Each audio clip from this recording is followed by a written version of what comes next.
On this episode of Industry Relations, Rob and I have the post-Inman Connect show of New York City. This is Industry Relations, a podcast that's at the intersection of real estate and technology from an insider's perspective, with Rob Hahn and Greg Robertson. Hello, everyone, and welcome to a very special episode of Industry Relations in which we have good news. But before I get into that, this is obviously your co-host, Rob Hahn, Notorious ROB. And joining me is my other co-host, the fabulous Greg Robertson. How are you, Greg? Oh, I like fabulous. I mean, that's kind of cool. I mean, I'm always jealous of you because you've got that notorious kind of thing, and I don't really have one of those monikers there. So, hola, Rob. Hola, fabulous Greg Rob. Not gay at all. Wait, I like our little header here thing. That's cool. So we're making improvements. Speaking of improvements, the big news is that apparently we thought we needed 1,000 subscriptions to get a channel name, but that's not true. It's only 100. So we hit it. So I think we're at 102 subscribers on YouTube. So going forward, you can expect to see the channel be named like Industry Relations Podcast or something, as opposed to whatever random letters and numbers. Capital A, capital C, X-Teen, V, W, X, Y, Y. Yeah. So I guess we're not going to bother you to subscribe and hit the like button and all that stuff. Well, we still want the 1,000. Let's go for 1,000, right? Right. But so now we're going to annoy you to subscribe so we can get to 1,000 and then see where we're at. So, but thank you for subscribing and helping us get a name. So that part's the big announcement. Yay. Yay. But you are obviously back in California because that looks like your office. Yes, I flew back from New York last night. So had a long-ass flight last night, but a great time at Inman Connect New York City, the 25th Inman Connect. Right. How was it? Let's make this our post-Inman show because the last one was the pre-Inman show. Yeah, no. Again, I had a great time. I don't recover as quick as I used to as a younger gentleman. No, it's just, again, it's good to be with all the industry folks that you and I know of and who like to talk about the same things we do and are passionate and care enough about this industry to give a shit about all this stuff. And just had a fantastic 3 days. Got to meet with a lot of friends and colleagues and clients and, face to face, which is always, I think, better than Zoom and anything else. Right. So, first day, watching Brad give his, opening session and he was talking about the theme was kind of going down a river. And, but it was also kind of, wasn't lost in anybody about how that had been, I think, the 25th year of Inman doing these connects. And it was cool. Brad did a great job as usual. Got a little emotional on there. I don't know. It felt a little swan song-ish. I mean, I know he sold the company and I'm sure he's going to be around more than this, but I mean, he might have been just caught up in the moment there, but as he was delivering it there, he got a little choked up. So I think he was probably just happy to see everybody in one place too, right? And things somewhat back to normal. Yeah. And did the new hotel work out in terms of like LobbyCon and Lobby? Yeah, yes and no. There was like two different ones. There was like this lobby one and this thing called Bridges Bar. The only thing I would say there, and again, I'll preface this with I think we all have to be a little patient. Things aren't 1,000% back to normal as far as hospitality and service, right? So, you were waiting a long time for a drink, which maybe was actually a good thing for this conference. So, a lot of us would head out beyond the lobby bar there's 1,000 bars in New York City, right? So we did that. But no, I mean, I liked the venue. It was a little confusing at first because there were two bars. One closes before the other one, but I heard a lot of people saying that they like the Marriott better, but I think that's just you're used to that type of thing. So I think it's okay. I mean, I think we can make it work. I mean, what I do like about the Marriott Marquis is just that large lobby area and then the bar area, right? So Right. You kind of had, but you had that kind of like you could hang out there and have some meetings there, and then the bar was not such a far away, right? So yeah. But no, I think the Hilton will work. I mean, it was walkable to a lot of stuff, and we went and saw a couple shows here as well. So no, had a good time. Right on, man.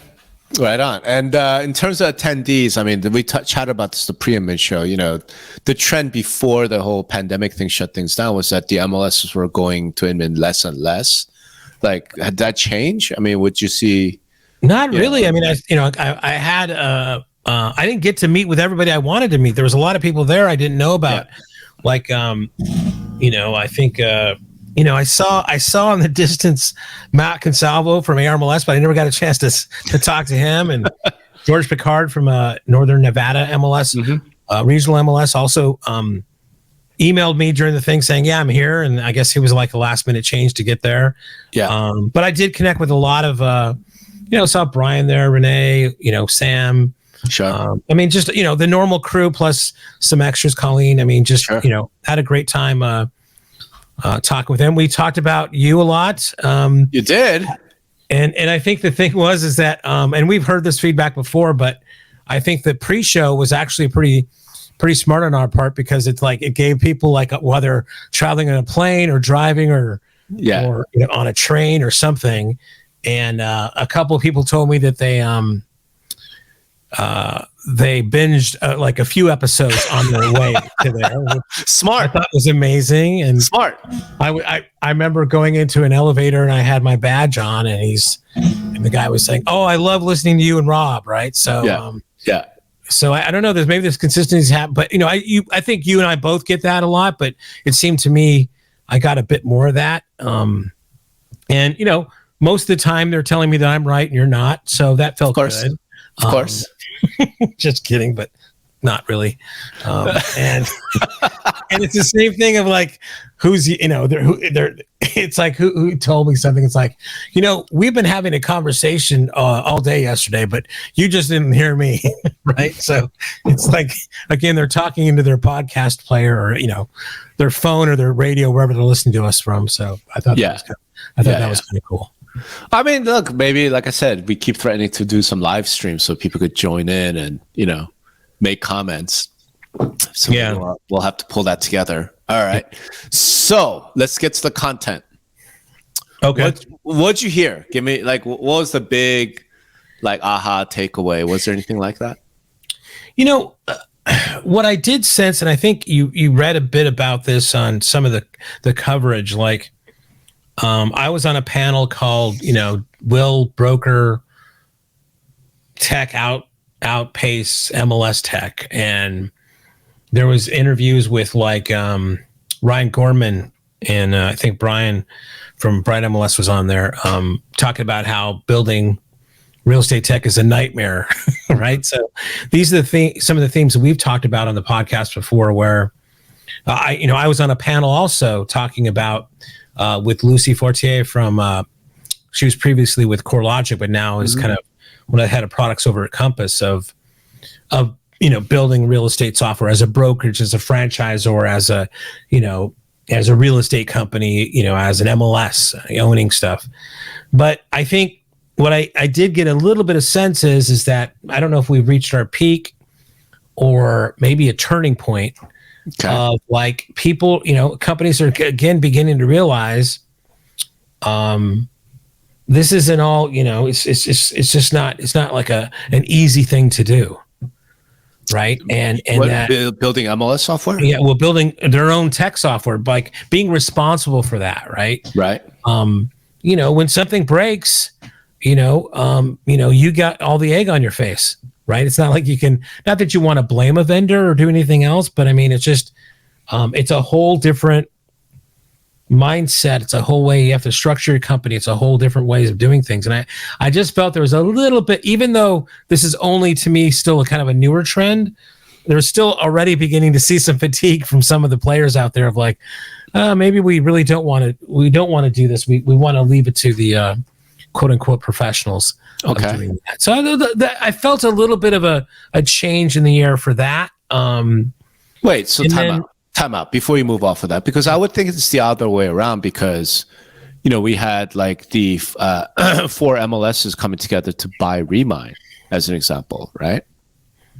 Right. And MLS aligned when an acquired Agent Inbox. Like, it almost seems like the other way around, that the MLSs at least are saying we want to own technology. We don't want vendors anymore. Like, did y'all not talk about that at all? Or no, I mean, what I'm saying is that those kind of things have happened. Right. And I think Ryan Gorman was saying that they have tried themselves to do initiatives like that, some in the past, some recently. Sure. And it's, it's a pain in the ass. Right. They're beginning to discover that. No, it's not okay, got it. They're beginning, again, it's just, maybe just little grass shoots of that type of things, of like just feelings, the frustration of like, oh, I thought this was only going to take us 3 to 6 months. Yeah. And you know what? Software never sleeps. You're not even done when you're done. Right. And, yeah.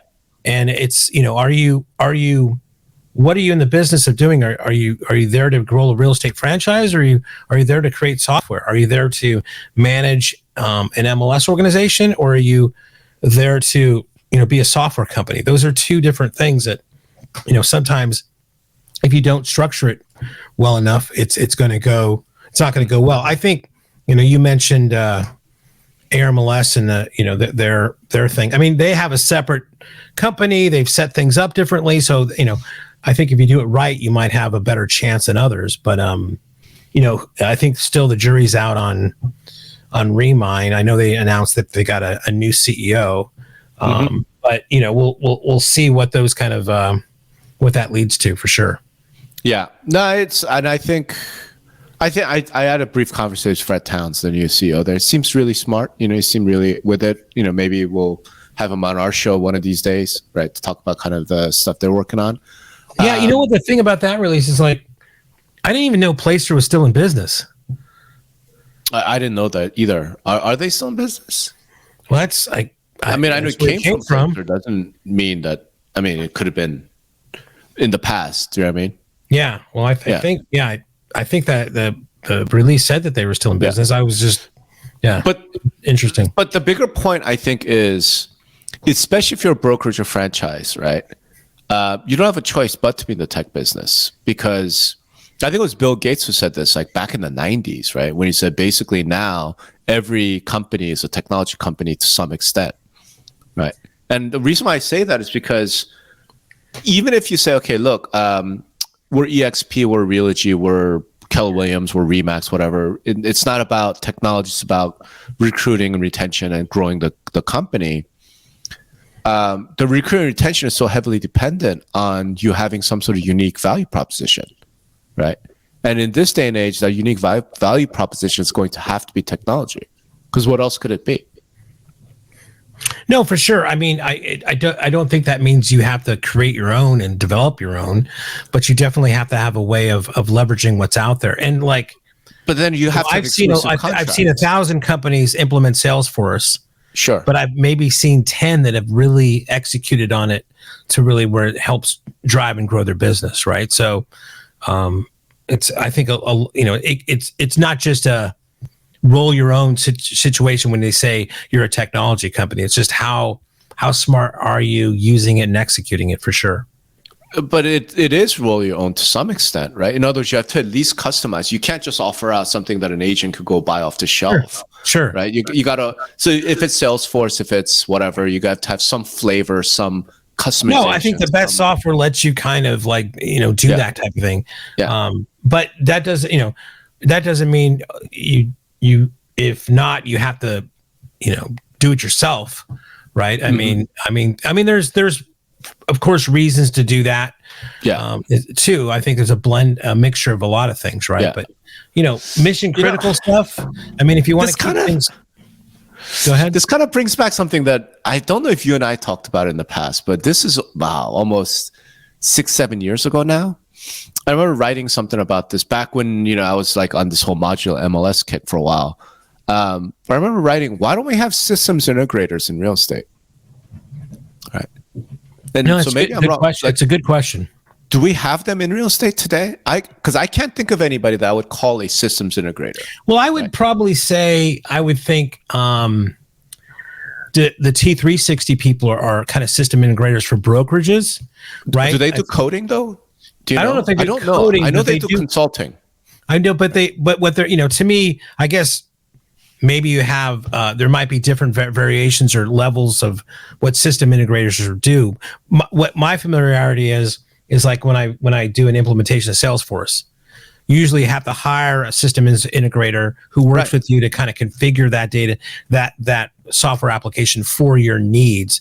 It doesn't mean they're really doing any hardcore coding, but they know how to manipulate, Salesforce to a degree to get it in a manner that, you're used to. And I think when you look at all the broker tech stacks, I know it is the same with ours, like our backend software for Lone Wolf, right? Mm-hmm. That's definitely requires, some training and help to kind of get that configured for what commissions plans you have and things like that. So, but I mean, I don't think necessarily it needs to be hardcore coders to be a systems integrator.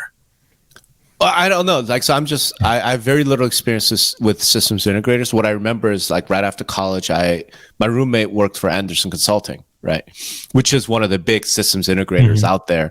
And he would go do coding because, whatever, some big retailer is integrating like CRM with ERP, enterprise resource thing with payroll management, with supplier management, like all these big systems, and they would have to write a bunch of code in order to make it all talk to each other. Yeah. Right? Sure. You would think that would be necessary in real estate. Like, so let's say you have a website, you have a CRM system, you've got transaction management systems, you have a bunch of MLSs, you have all these different pieces that maybe you didn't build it yourself, but you needed to make it all talk to each other. I wonder, what about Lone Wolf? Like, do you guys do anything like that? Let's say I buy your backend system, but I wanted to talk to Cloud CMA. I wanted to talk to the MLS. I want to talk to whatever. So this is going to sound like a commercial, but no, I mean, that's the whole vision we have at Lone Wolf, is to have all those things speak together. And actually, like, it is kind of recent that we kind of closed a lot of those things happening. So now, you can have an ad that you kind of created with Boost, which is our kind of like, social media marketing tool. And that ad can lead into a click that goes into a LionDesk CRM, which causes you then to contact that lead into a listing presentation to create a Cloud CMA. Right. And then when you're done with the CMA, if they want to do the listing agreement, you can click a button and all that information will be put into the listing agreement. So you don't have to retype anything at any point of this. Right. And then once you get the listing agreement done, that information is still in the same place and it can be created into a purchase agreement. Right. And then that information can flow into Lone Wolf's back office so that the broker can write you a commission check. So we have this, all what I described, working now. So my question is, okay, so what if I say, that's great, Greg, but I want to use Boomtown for my CRM and I want it to flow into .loop? So most of the software out there, including ours, I know this is true with Cloud CMA, is we have APIs to do that. And then there's also tools now. I can't think of but there's that help with connecting APIs, right? So right.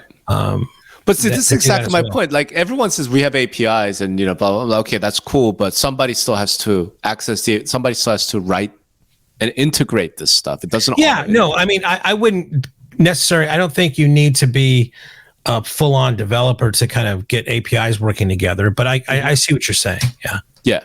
So you know what? I've always wondered, like, why we don't have more tech companies that are straight up systems integrators. Like, we don't build any code. Like, we don't write any apps. We don't build any software. We just take a bunch of different software and make it all work together, right? It seems like that would be a big opportunity. And I thought that 6-7 years ago, and we haven't seen it. We still don't see it. We see. I think it's probably out there. It's probably just so niche we don't really. Maybe. Yeah. Hey, you know what? If you're listening to this and you are a systems integrator for real estate, we'd love to talk to you. I want to know what that's like, because so much of what happens in real estate is not custom code writing. And that, to your point, there's so many of these roll your owns. So many of these, we have these platforms. We're trying to build this, end-to-end platform. And I'm kind of like, yeah, but the end-to-end platform doesn't it's not really, doesn't really fit kind of what our needs are. What our needs are, in my opinion, is more of a systems integrator, right? Where you just take different components and you fuse it together so it all talks to each other, works with each other. And I don't see a lot of effort on that. Yeah, I think, it's interesting. It's an interesting time because, Lone Wolf definitely is going down the kind of end-to-end platform thing. That's their acquisitions are based on that. Yeah. And I think you look at a lot of other companies are kind of copying that as well. But you're right. I think, we have a thing called Marketplace, which is a way we partner and integrate with other third-party applications because we know we can't do everything. But I think there's always going to be the case where there's one particular app that does it just so strongly and well, they're going to want to use that rather than whatever their main broker platform is, right? Yeah.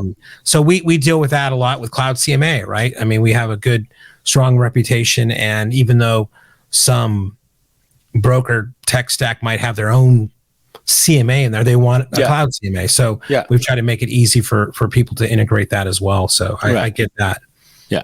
So hey, that's an idea for some tech vendor out there, I guess. Yeah, sure. Stop trying to build your own code. Just go learn how to do systems integration work, and you'll make a fortune. It's a real need.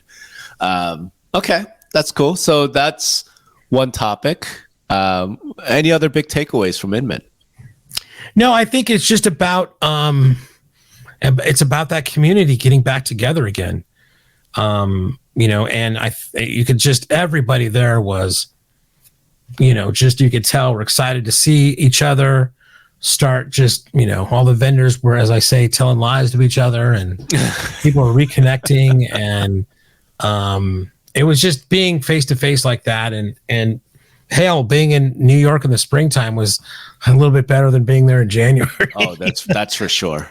That's right. For sure. So let me ask you this, like, what the general mood, because one of the things about Inman specifically, right, is that Inman really is positioned as it's an agent conference.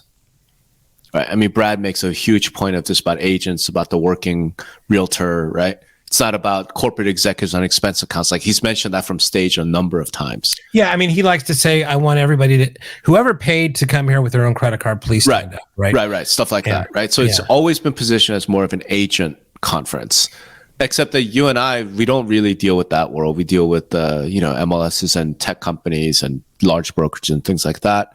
Do you get a sense of like what the mood of the general attendee was? Or did you even spend much time with them?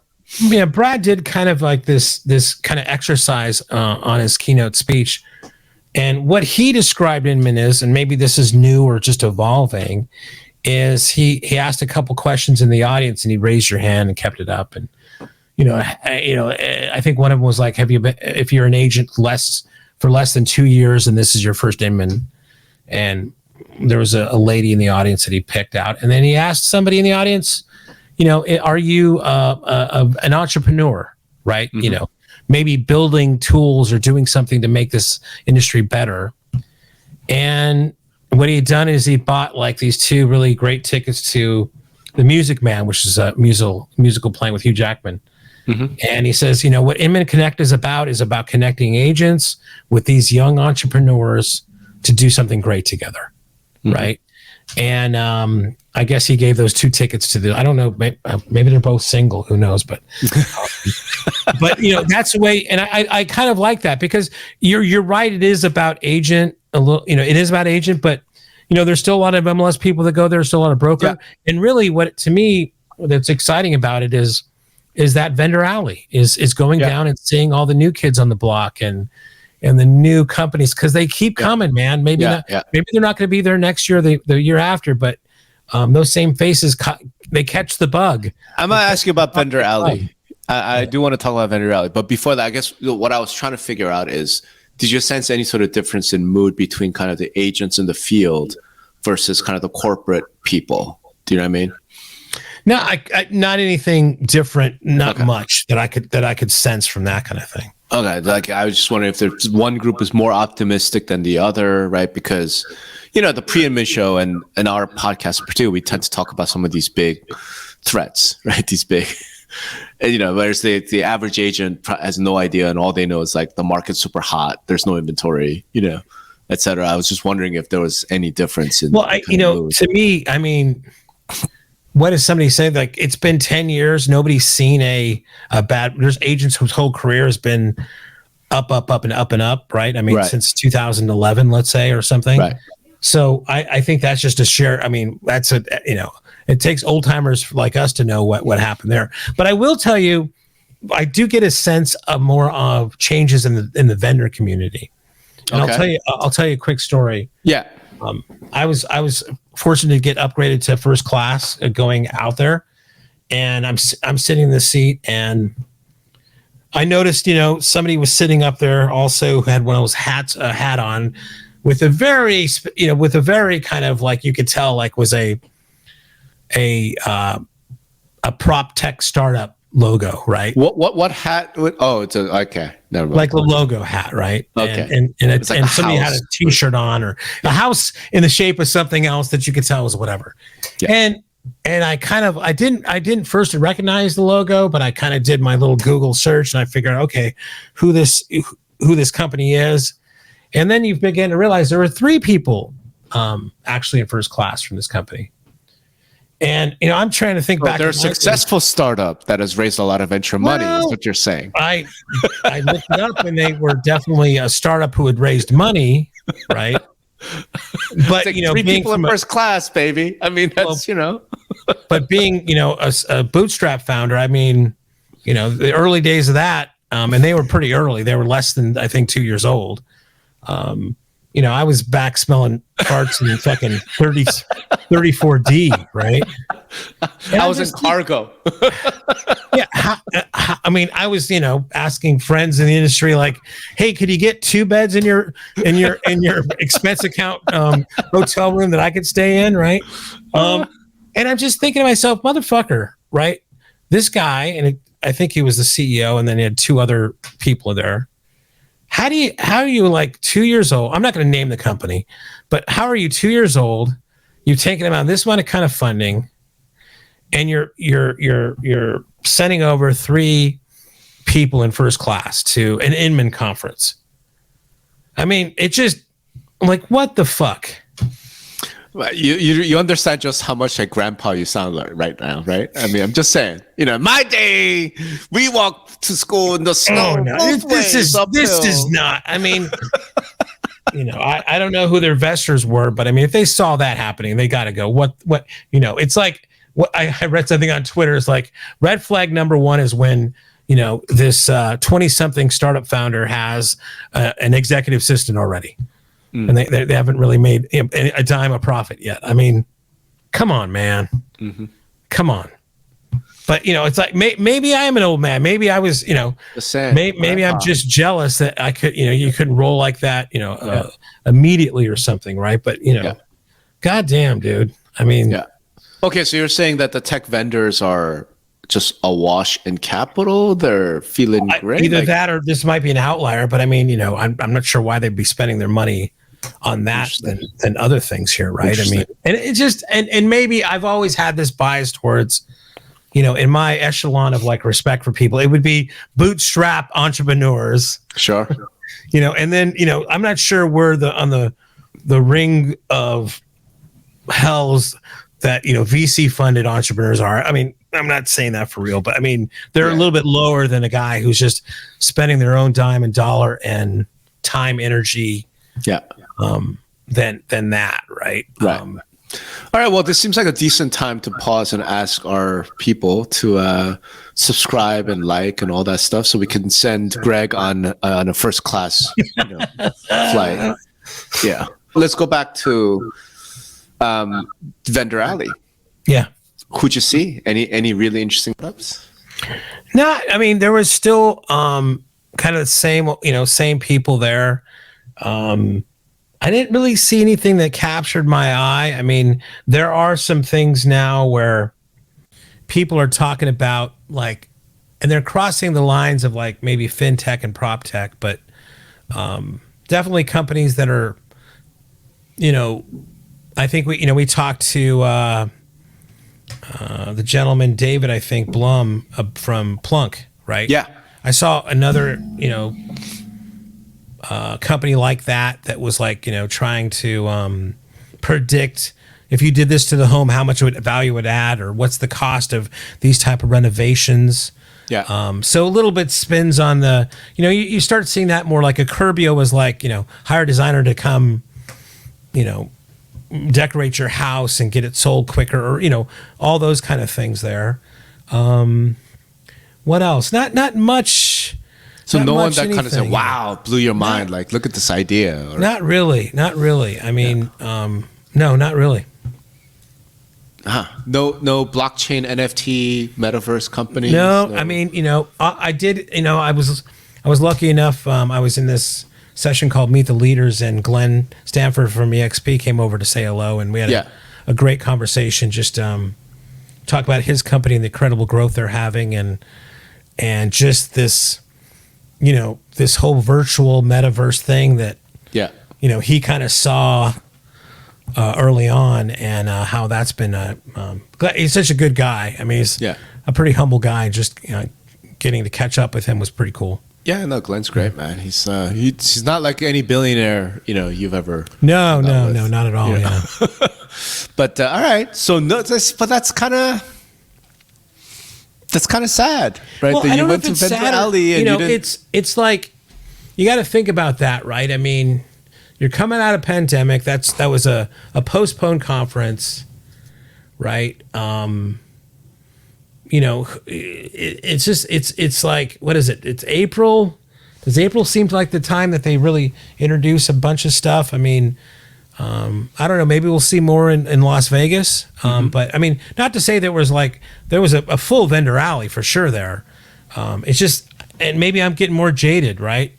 But that's exactly who the right person is, like, because you've seen all of the ones that we've seen, like that. There wasn't even one startup that you're like, wow, I never saw anything, some robot AI vision thing, or whatever, like something, just something. No, I not really. I can't really say. I mean, sorry. Yeah. All right.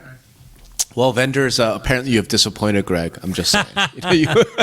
No, I mean, I don't want to compete against him, so it's all good, right? All right. So I wrote something based on like just articles I read, because I didn't have a lot of FOMO other than the karaoke night that I missed. Thanks for sending photos. I think me and Caitlin sent you a couple pictures. Yeah, in violation you of all. Definitely missed a karaoke for sure. I'm just saying, dude. Like, you just violated all the rules, right, of karaoke. So, but I appreciate that you did that. But like, were there any sort of big announcements? There were some big names on stage, right? And apart from Ryan Schneider almost making it sound like he's going to war against Zillow and, partner with CoStar to do it. Apart from that, I didn't really get any sense of like big announcements or big to-dos. Right? Not really. Yeah, I mean, again, I think, the news cycles are, I know at my company, we always had to we always wanted to, if we were going somewhere, to have an announcement about that we were launching it at that event. But I don't remember anything, big being announced there. Again, it's a weirdness because it's a postponed thing that was in the middle of that. And then this is going to be an interesting 3 weeks. I mean, I know my own schedule. I was on spring break with my kids out in Oahu, right? So I went from there. Then this week I flew out to New York. Yeah.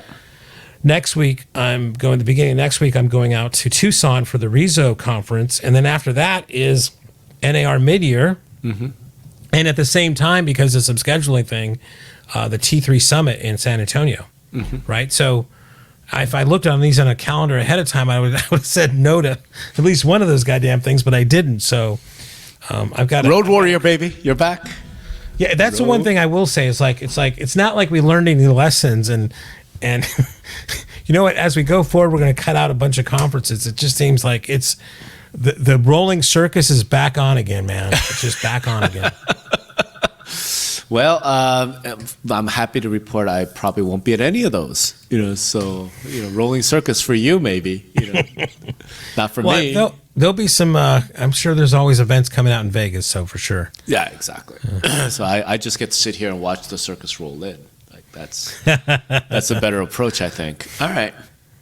So, I guess the final question from me, and then you could just talk about whatever, is parties. Remember with the pre-show, I said, "Hey, so who won the party? The Zillow or CoStar kind of thing? Like who?" I gotta say, I mean, I didn't. If there was a CoStar party, or I didn't know that there was one. There might have been, but I didn't go to any. Actually, I didn't think I went to any parties because I had dinner and both nights, Tuesday night and Wednesday night, I went to dinner and show with some clients. Yeah. So those were like you had to go to dinner early and the show didn't end until late, so I didn't really get the chance to go to any of them this time, so it was kind of new for me. Craig, what the hell, man? I mean, shows end by midnight. Well, yeah, but I mean, the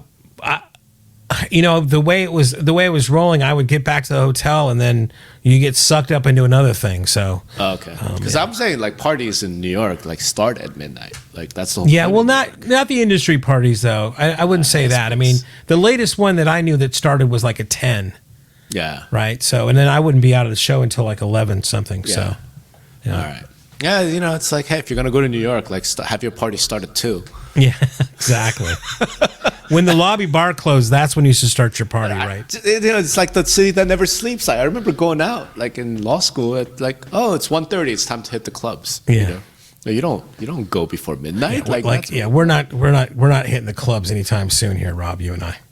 Well, I mean, I'm just old. That's all. But the young folks, the young vendors, the young vendors. Yeah. Well, I'm sure they have a whole different story than I do, right? So they went hard, right? Yeah. They must have, All right. All right, man. So on the whole, how would you rate? Give it 1 to 10, Inman, New York. Oh, 10 for sure. 10. Woo. Yeah. 10. I mean, just the community, just the being around your tribe there is just worth every single penny of it, right? So, and then you're at one place, you're not distracted by anything else, and you get to every room you go to, every hallway you're walking down, you get to see somebody and strike up those conversations. Sat on a few good sessions, sat in a couple shitty sessions. I mean, all that stuff's the kind of same and go as it was. I was lucky enough to be included on 3 different panels, so that was it was cool to prepare for and excited to do that. 10, dude. 10, right. Absolutely, yeah. See, I feel like you can't give it a 10 when you just told me you found no new interesting vendors. Like you got to at least knock it to a 9. Okay, like on the grand scheme of things, finding interesting vendors as far as like increasing my level of pleasure, I don't know. For some mind-blowing session, repeat of like the Gary Keller, showdown with Brad. Like what I mean, so once you go 10, like you can't go higher. So you got to do something a little bit. Yeah, maybe. I mean, I'm just being a little selfish on my own experience, right? So that's awesome, man. I'm glad you had such a great time. Well, I'll put it at 9. You weren't there, so I'm going to put it at 9. Okay. There you go. If you were there, I'd be a 10. There we go. All right, man. Well, let's keep it there, for this week. We'll pick up some topic next week to like really argue over. I'm sure there'll be something. But I just wanted to hear your experience, there. And probably the next time I talk to you, you'll be just sick and, you'll be like, God damn it, I'm on the road again. Like, from another hotel room. So, Well, I think it'll be a little bit different crowd for Rezo next week. So I'm interested in talking to all the freaks and geeks at that, right? Yeah. And then after that is because the way the scheduling worked out for mid-year, and mid-year's in a whole different town and hotel this time, so it's really weird. And then we also had the T3 Summit, and I think NAR screwed things up by scheduling theirs at the same time as Stefan's thing. We've had to split up, so I've got a crew going. Jessica Richardson and John Warner are going to go to mid-year, and I'm going to the T3 Summit. And I think a lot of companies are having to deal with it. Some of them are trying to make them to do both, but there's just no way we could have done that. So I think by the end of this month, I'll be, if not dead, have a full perspective, a 360-degree perspective on the industry with all the different people and issues that are going on. All right. Yeah. I can't wait, man. Cool. And to our listeners, thank you all for once again listening. Thank you all for subscribing. So we are gonna get a name, and now that we have a name, hopefully share far and wide because we have a real name. Woohoo! Woohoo! All right. Well, with that, thanks, Greg. Great to see you as always. You too, man. And thank you, everyone, for joining us. Thanks, everybody.